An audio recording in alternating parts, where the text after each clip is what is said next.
చెందకు భక్తుడా, ఈ మాయలోక ఛాయను చూచినప్పుడు.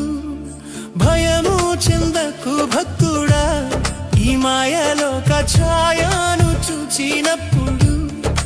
భయము చెందకు, నీకు జయము దయచేయువాడు. భయము చెందకు, నీకు జయము దయచేయువాడు. దేవుడే యెహోవాయున్నాడు, నీ సాయమునకు దేవుడే.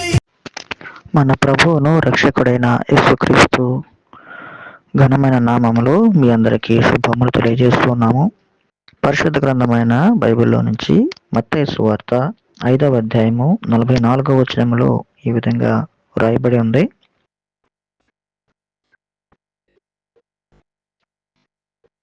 నేను మీతో చెప్పున్నదేమనగా, మీరు పరలోకమందున్న మీ తండ్రికి కుమారులై ఉండునట్లు మీ శత్రువులను ప్రేమించుడి, మిమ్మను హింసించు వారి కొరకు ప్రార్థన చేయుడి.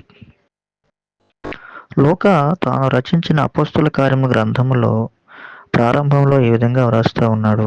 ప్రభు అయిన యేసుక్రీస్తు తాను ఏమి చేయుచున్నాడో దానినే నేర్పించాడు.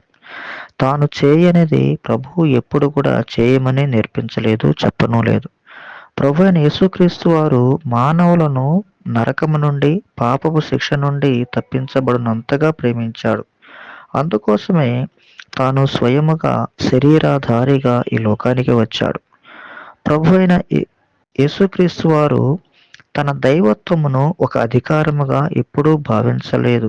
కానీ లేఖనములు నెరవేరబడినట్లుగా మానవులందరినీ రక్షించుటకు కలువరి శిలువలో బలియాగమయ్యాడు.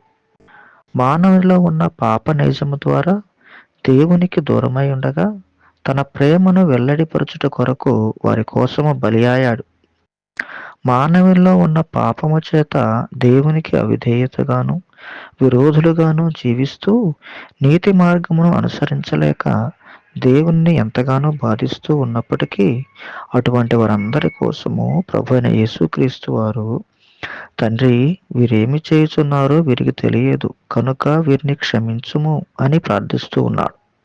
ప్రభు అయిన యేసుక్రీస్తు వారు తనను ఎవరు సిలువకు అప్పగించారో వారి కోసం ఈ విధంగా ప్రార్థన చేస్తూ ఉన్నాడు. ప్రభు అయిన యేసునందు విశ్వాసం ఉంచు వారందరూ కూడా నరకము నుండి, పాపపు శిక్ష నుండి తప్పించబడతారు, రక్షించబడతారు. మీరు కూడా అలాగ ఉండాలని మీ విషయమై మా ప్రార్థన, మా విన్నపము.